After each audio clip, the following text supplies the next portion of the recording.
గురుభ్యో నమః శ్రీమాత్రే నమః హస్తరేఖలలో ఈ రోజు వివాహానికి సంబంధించిన రేఖలు ఎక్కడ ఉంటాయనేది మనము కొంచెం క్లియర్ గా తెలుసుకునే ప్రయత్నము చేద్దాం.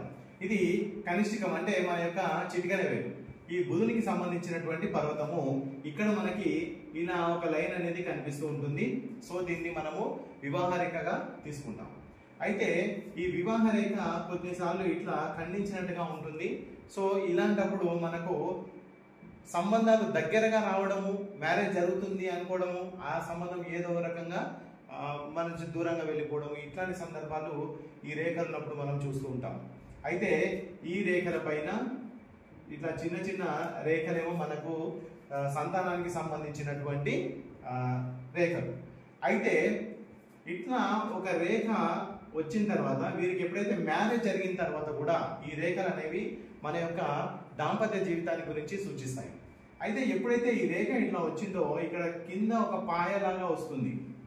ఇట్లా వచ్చినప్పుడు వీరి వివాహం తర్వాత వీరి యొక్క సంసారంలో అనేక రకాలైన గొడవలు జరుగుతుంటాయి. ఆల్మోస్ట్ వీళ్ళు విడిపోతారు అనుకునే పరిస్థితి వరకు వెళ్ళిన తర్వాత మళ్ళీ కలిసేటటువంటి అవకాశాలు వీళ్ళకు ఉంటాయి. 90% మ్యారేజ్ రద్దు అవుతుంది అన్న తర్వాత మళ్ళీ వీరు కలిసి ఉండేటటువంటి అవకాశాలు ఎక్కువగా వీరి లోపల మనం చూస్తూ ఉంటాం.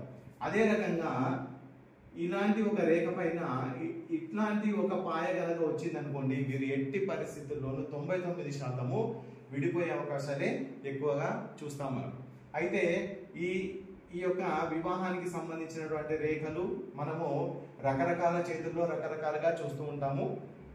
అయితే మీకు ఇలాంటి రేఖలు ఎక్కడన్నా కనిపించి మీరు మీ ఫ్రెండ్స్లో కానీ మీ కుటుంబంలో కానీ కనిపిస్తే ఒకసారి నాకు కామెంట్ చేసి చెప్పండి.